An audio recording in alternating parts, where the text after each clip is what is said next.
Havia uma tristeza silenciosa nos olhos de Alisa. Ela era o tipo de mulher que costumava conversar com Deus em cada gesto do dia, menos ao acordar, ao preparar o café, ao olhar o céu pela janela. Mas, depois daquela noite, as palavras se calaram dentro dela. O silêncio tomou o lugar da fé. E as mãos, que antes se uniam em oração, agora tremiam, vazias, incapazes de se entrelaçar. Tudo começou com a perda do filho. Um acidente, disseram. Mas nada no mundo preparou Alisa para o vazio que ficou. O quarto do menino permaneceu intocado, o cheiro dele ainda preso nos lençóis, e o som do riso ecoava na lembrança como um castigo. Ela tentou orar, tentou dizer: Senhor, dá-me força, mas as palavras não vinham. Era como se algo invisível segurasse seus dedos e dissesse: não mais. As semanas se arrastaram. A casa parecia mais escura. O relógio já não marcava o tempo. E o espelho da sala começou a cobrir-se de poeira. Elissa sentava-se na beira da cama e olhava as próprias mãos, lembrando das noites em que o filho, ainda pequeno, pedia que ela orasse com ele antes de dormir. Deus cuida da gente, mãe? Ele perguntava. E ela respondia: sempre, meu amor. Sempre. Agora aquelas palavras ecoavam dentro dela como uma promessa quebrada. Certa madrugada, enquanto a chuva batia contra as janelas, Alisa ouviu algo vindo do quarto do filho. Um som suave, quase como um sussurro. Levantou-se e caminhou pelo corredor escuro. A porta, que ela nunca mais havia aberto, estava entreaberta. Lá dentro, o abajur estava aceso. Sobre a cama, o pequeno terço do menino brilhava sob a luz fraca. Quando ela estendeu a mão para tocá-lo, algo gelado segurou seus pulsos. As mãos dela pararam no ar. Tentou se mover, mas não conseguiu. E pela primeira vez, sentiu medo, não do que estava ali, mas do que faltava: a presença de Deus. Nos dias seguintes, toda vez que tentava orar, sentia a mesma resistência. Um peso invisível segurava seus braços. Às vezes, a dor era tão forte que suas mãos ficavam roxas. Procurou um médico, mas nada foi encontrado. É psicológico, disseram. Mas Alisa sabia. Sabia que não era o corpo. Era a alma que estava doente. Numa manhã, sentou-se diante da Bíblia que ficava sobre a mesa, aberta em uma página marcada pelo tempo. Seus olhos caíram em um versículo sublinhado pelo filho. O Senhor está perto dos que têm o coração quebrantado e salva-os de espírito abatido. Salmo 3, 4 e 18. Alisa chorou. As lágrimas caíam sobre as páginas como gotas de arrependimento. Ela tentou juntar as mãos, mas ainda não conseguiu. Sentiu de novo aquela força que a impedia, menos fria, persistente, como se algo a tivesse tomado. Naquela noite, sonhou com o filho. Ele estava ajoelhado, as mãos pequenas unidas em oração. Quando a viu, sorriu.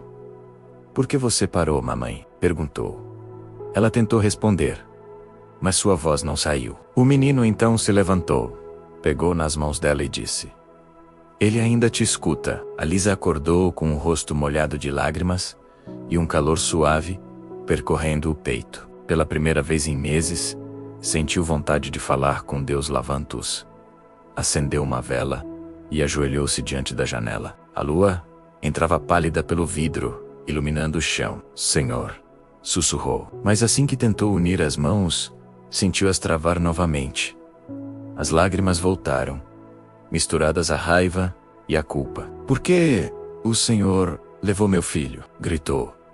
Eu orei, eu acreditei, e mesmo assim, o perdi. O eco da própria voz soou como um lamento distante. Então, o abajur piscou, e uma brisa fria passou pela casa. O terço, no quarto do filho, caiu no chão. E por um instante, Alisa ouviu uma voz suave, quase como um pensamento que não era dela.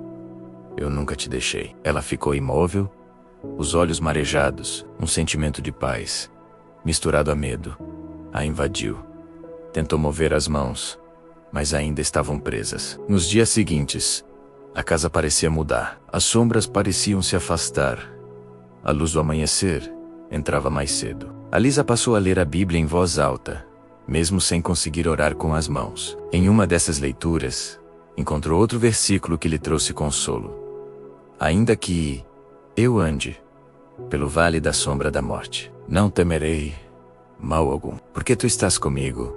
Salmo 23:4. Aquelas palavras ecoaram dentro dela, como um sussurro divino, e pela primeira vez, sentiu que a fé não estava nas mãos, mas no coração. Certa noite, sonhou novamente com o filho. Desta vez, ele segurava uma luz nas mãos.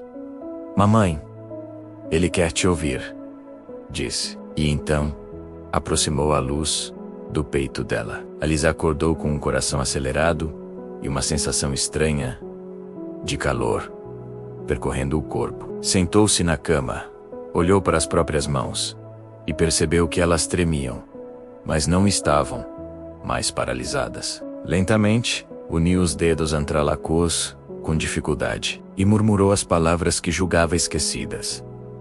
Pai nosso, que estais no céu. Enquanto orava, sentiu algo se quebrar, não fora, mas dentro dela. A dor, o ressentimento, a raiva, tudo se dissolveu no silêncio da madrugada. E quando terminou, uma lágrima rolou, mas desta vez era leve, limpa, quase luminosa. No dia seguinte, saiu para caminhar. Fazia sol, mas o ar ainda trazia aquele perfume de chuva e redenção. Passou em frente à igreja do bairro, a mesma que não visitava há meses. Entrou.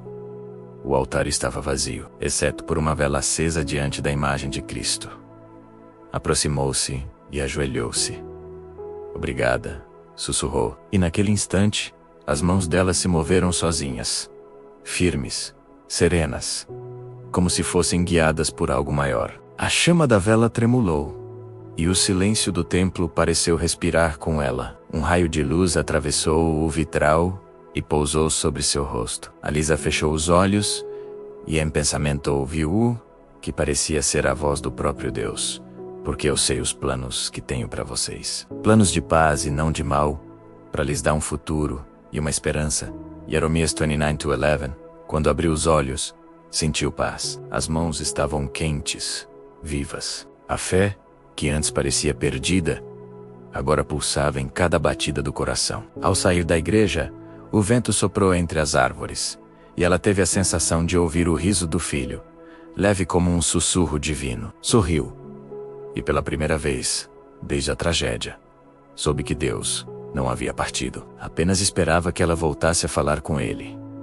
A Lisa voltou para casa, acendeu uma vela e deixou o terço do filho sobre a mesa. As sombras já não pareciam ameaçadoras, apenas lembranças de um tempo sem luz. Antes de dormir, juntou as mãos mais uma vez e disse: Senhor, obrigada por ter me ensinado a orar de novo. E naquela noite, dormiu em paz, porque às vezes, Deus silencia as mãos para curar o coração.